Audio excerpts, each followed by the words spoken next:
Hi hello welcome to Adish life style. ముందుగా నా channel దగ్గరికి నచ్చినట్టయితే సబ్స్క్రైబ్ చేసుకుని లైక్ చేసి షేర్ చేయండి. ఈరోజు నా స్టైల్లో సొరకాయ మసాలా గ్రేవీ కర్రీ ఎలా చేసుకోవాలో చూపిస్తాను. ఎప్పుడూ ఒకే రకంగా కాకుండా ఈసారి ఇలా ఒక్కసారి ట్రై చేసి చూడండి, చాలా టేస్టీగా ఉంటుంది. దానికి కావాల్సిన మసాలాలు చూపిస్తాను. 2 టేబుల్ స్పూన్ల వరకు నువ్వులు, 1 టేబుల్ స్పూన్ ధనియాలు, ఒక 5-6 మిరియాలు, 2 యాలకులు, 4 లవంగాలు, దాల్చిన చెక్క, అలాగే 2 టేబుల్ స్పూన్ల వరకు పల్లీలు బాగా వేగిన తర్వాత ఇవన్నీ వేసుకొని వేయించుకోవాలి. మాడకూడదండి, మాడితే చేదు వచ్చేస్తుంది. లాస్ట్లో 1 టేబుల్ స్పూన్ వరకు కొబ్బరి పౌడర్ వేసాను.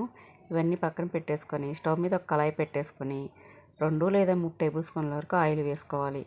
ఈ ఆయిల్ వేసుకొని కొంచెం వేడెక్కిందాక ఉంచుకొని దీంట్లోనే 1/4 టీ స్పూన్ వరకు జీలకర్ర వేసుకుంటున్నాను.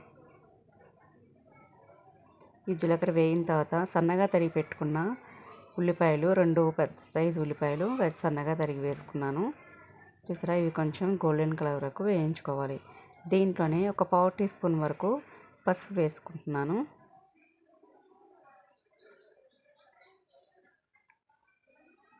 కొంచెం వేయించుకున్నాక ఇప్పుడు దీంట్లో అల్లం వెల్లుల్లి పేస్ట్ కొద్దిగా వేసుకుంటున్నాను. ఈ అల్లం వెల్లుల్లి పేస్ట్ కొంచెం పచ్చివాసన పోయిందాకా వేయించుకోవాలి. అలాగే నేను మీడియం సైజు టమాటాలు 2 సన్నగా తరిగి పెట్టుకున్నాను, అవి కూడా వేసేసాను. ఈ టమాటా ముక్క సాఫ్ట్గా ఉడికిందాక వేయించుకోవాలి. మూత పెట్టేసి 2 నిమిషాల వరకు మగ్గనివ్వండి. చూసారా, ఇలా కొంచెం సాఫ్ట్గా అయింది టమాటా ముక్క. ఇప్పుడు దీంట్లోనే సన్నగా తరిగి పెట్టుకున్న సొరకాయ ముక్కలు కూడా వేసేసాను. వేసేసుకొని మొత్తం ఒకసారి కలిపేసుకొని ఇప్పుడు మనం మసాలా పెట్టుకున్నాం కదా, ఫస్ట్ మొత్తం పౌడర్గా పట్టుకొని తర్వాత కొంచెం వాటర్ పోసుకొని పేస్ట్లా పట్టుకోవాలి. చూసారా, ఇలా పేస్ట్గా అయిపోవాలి.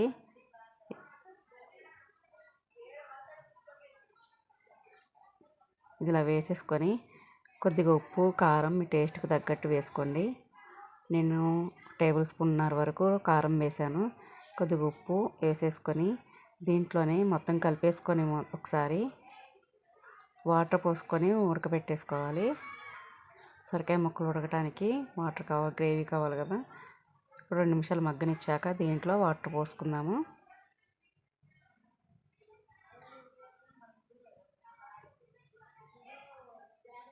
ఇప్పుడు మనం మిక్సీ గిన్నె కడిగిన నీళ్ళు ఉంటాయి కదా, అవి పోసేస్తున్నాను.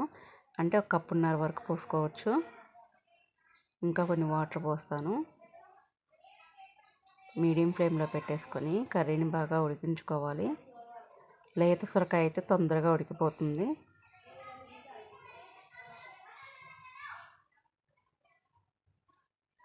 ఇంకా కొన్ని వాటర్ పోసాను నేను.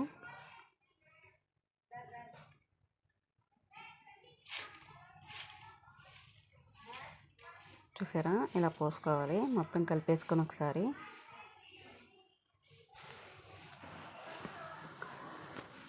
మూత పెట్టేసుకొని మధ్య మధ్యలో చూస్తూ ఉండాలి. మొత్తం ఉడికిపోయిన తర్వాత లాస్ట్లో కొంచెం గరం మసాలాను కొత్తిమీర వేసుకొని స్టవ్ ఆఫ్ చేసుకోవడమే. సొరకాయ మసాలా గ్రేవీ కర్రీ రెడీ అయిపోయిందండి. నా వీడియో కనుక నచ్చినట్టయితే సబ్స్క్రైబ్ చేసుకొని లైక్ చేయండి.